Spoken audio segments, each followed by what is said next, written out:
Hey guys, welcome. Today we're going to be looking at the Qing Dynasty, period 5, 1750 to 1900.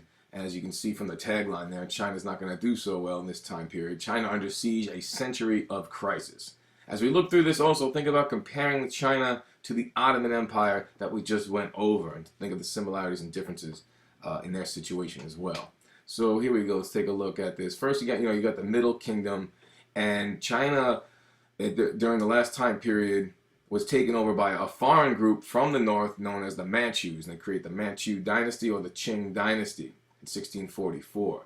And even though they were foreign, they did come in and use a lot of Chinese traditions, and they were very successful at first and had a golden age. China was self-sufficient. They had a very healthy agricultural economy. In fact, even though they tucked themselves in terms of sea-based exploration, remember from the Ming and Zheng He, they burned all the treasure ships and such, right? The Qing Dynasty expanded into the northern and western land borders, controlling Silk Road trade and resources out in those areas. And so this begins, some people say it's also a type of imperialism itself. They take over places like Mongolia, Xinjiang, and Tibet.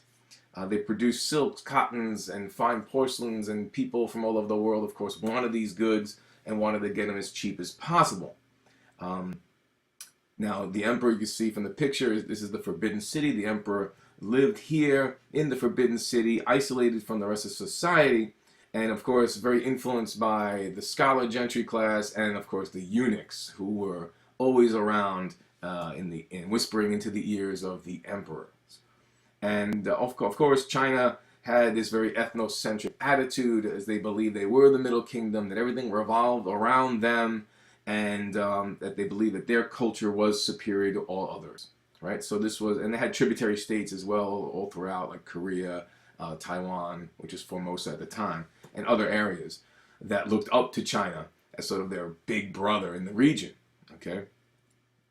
So given this situation with foreign trade was very restricted to only one or two port cities, and Guangzhou was the major port city where European merchants were allowed to sort of set up a shop or a warehouse that they can do some business. But it was extremely limited, and it was controlled by these licensed Chinese firms known as Kohangs, and very strictly regulated by the government. Even the Kohang merchants were sometimes upset with the Qing government for controlling them too much and regulating too much of the market. Now, the Chinese had very little demand for European products, but of course the British and other European groups, including America, wanted to buy the silks, the porcelains, copper, tea, and other things that were the Chinese were creating. The one product that they could use to buy this stuff was, of course, silver, because that's what the Chinese wanted. But this really created a favorable balance of trade for the Chinese, and it left the new imperial industrial Western countries, it left them with this yearning to change that dynamic. Okay, and just a little fun fact here, this man here, his name is Hu Qua, and he was the leader of the Canton Kohang and became the richest man in the world. They said at that time worth something like $8 billion. So the British send Lord Macartney to go to the Chinese emperor and to convince them to open up more port cities to British merchants. Macartney arrives in a warship, bringing elaborate gifts like clocks, globes, and other manufactured goods. The problem here was that the Chinese saw this as an attempt to make China a tribute state of the British, because this is what the Chinese had done. They would bring elaborate products, and all sorts of devices and things and creations to their tributary states, and in exchange for honor and glory and everything else. So they did not want this to happen. In fact, they demanded that Lord Macartney kowtow when he sees the emperor. A kowtow is when you get on both knees and you bow 3 times. So your head hits the floor 3 times. Now, Lord Macartney would never even do this for his own king. And so here we have a clash of culture, a clash of civilization, as Lord Macartney refuses to do this. And so as a response to that, Emperor Qianlong at the time, well, he refuses to see Lord Macartney. And Lord Macartney eventually goes to the Forbidden City only to see an empty throne without Qianlong there. There's a scroll on the throne with a letter to King George III. He says, "Our dynasty's majestic virtue has penetrated unto every country under heaven, and kings of all nations have offered their costly tribute by land and sea. As your ambassador can see for himself, we possess all things. I set no value on objects strange or ingenious, and have no use for your country's manufactures." So in 1793, this attempt by the British to increase trade fails, and they are snubbed by the Chinese.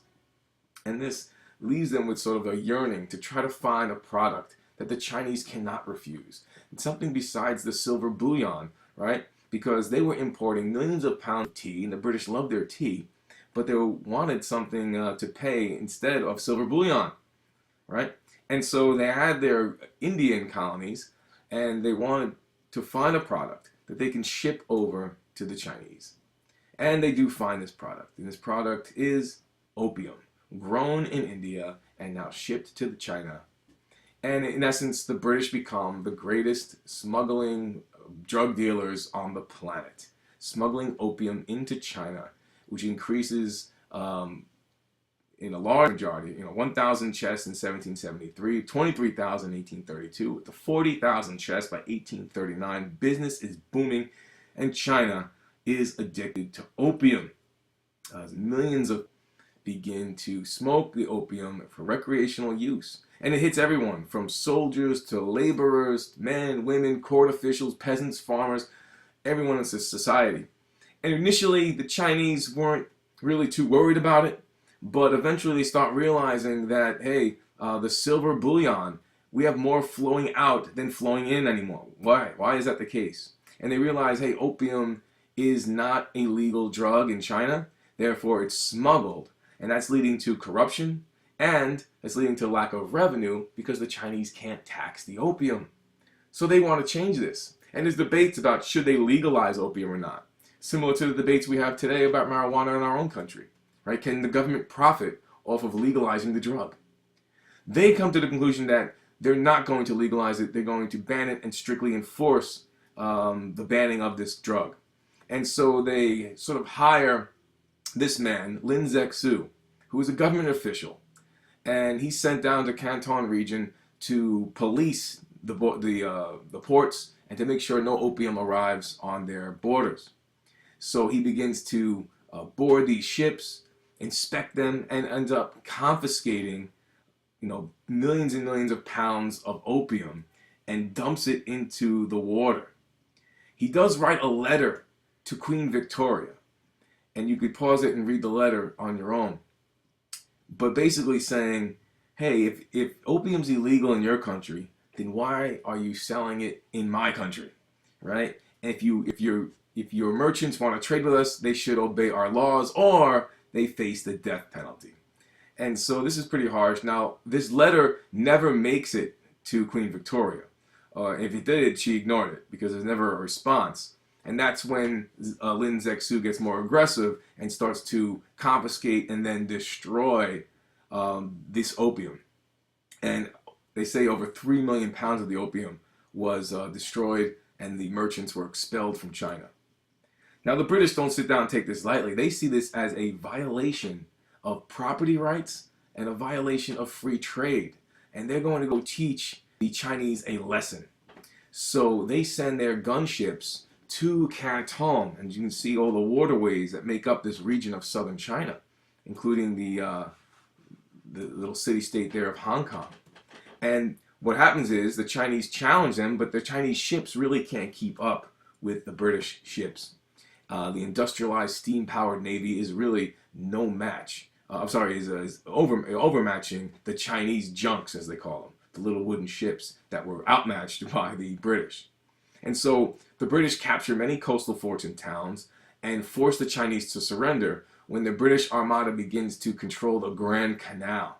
And so this victory by the British in the Opium War in 1839 will set up a series of what's called unequal treaties that the Chinese will sign. The first is the Treaty of Nanjing, which gives Hong Kong to the British, who now directly control that as a colony.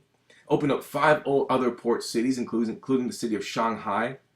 And they give what's called extraterritorial rights to British subjects and merchants, which means they do not have to follow Chinese regulations or laws. gives them a huge advantage in terms of doing business on the Chinese ports. Also, they legalize the opium trade, and more unequal treaties begin to follow with other countries who realize now that China is open for business. And this creates what's called a sphere of influence in China. Okay, so first of all, take a look at the worksheet. How is the Opium War a turning point in Chinese history? Answer that, and also take a look at this political cartoon and how is China depicted, and how does this compare to the Ottoman Empire at the same time? So take a look at those two things. Moving on, we see that the story's not over here. There were internal problems that were also getting to the Chinese. Number one was population increase. Their own success was sort of hurting them in a way, because as their population grew, their industrialization did not. And so this creates a sense of impoverishment, unemployment, starvation, misery. The Chinese government continued to be corrupt. And the whole idea here is that they didn't really have a chance to create their own Chinese Industrial Revolution because of the foreign merchants having all these advantages, not having to follow Chinese laws. Most Chinese businessmen then served with them on foreign firms, which really limited the development of a capitalist class. Okay. Also, of course, opium continued to flow into the country, and addiction was continually rising. So many Chinese, especially the peasants, start to question not only the foreigners in their country, but also the Qing Dynasty, who now they start seeing as foreigners as well. Remember, they're Manchu from the north. One of these men, one of these peasants, was named Han Shiquan. He was from the southern province of China, and he was a Confucian scholar who was supposed to take the civil service exams to rise up in the government. And he takes the civil service exams, but he fails them the first time. Takes them again, fails them the second time. He was so distraught that he became ill and had these delusions, these spells or something like that. We had these dream states. And so as he's dreaming, he floats into the heavens, and he sees this man with a long golden beard. And the man gives him a sword and says, "You must go back to China and slay the demons, cleanse China of these demons." Another vision later on, he sees Confucius, and Confucius is being, punished and tortured and told to repent for misguiding the Chinese people. And he also sees another man in this dragon robe who says that he's his brother, that he is Han Shiquan's brother. And he wants Han Shiquan to go back and cleanse them of these demons that are haunting China. So Han takes the civil service exam 2 more times and fails them both. At this point, he's frustrated, and he blames the Confucian scholars for corruption, and he also is then influenced and approached by Christian missionaries.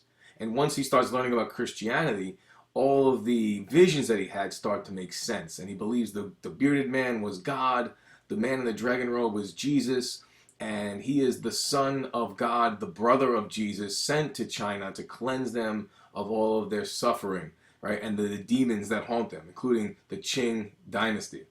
So he starts to gather followers. He wants to abolish private property, redistribute land. He believes in the equality of men and women. He wants to end foot binding, right? Wants to end poverty, eventually industrialize China, create public education. All these major reforms is what he wants to do. And he attracts millions of peasants who end up fighting for him. It's a long 14-year rebellion where they actually take over the city of Nanjing. But eventually, the Qing Dynasty is able to defeat the Taiping Rebellion, mostly because of the use of the landed gentry class, which do not want so many drastic changes to their position of China. And so they side with the Qing Dynasty, and also they get aid from the Europeans who supply weapons, who also don't want the Qing Dynasty gone. Remember, they're using the Qing Dynasty here. They have all these treaties signed with them. They want to continue doing business. And another major impact is the rise of nationalism here in China as well. So we can take this Taiping rebellion and really use it as the comparison. We Hong Xiuquan to Muhammad Ali. How do these two guys compare, contrast? Write a thesis statement and check it out, and I'll see you tomorrow.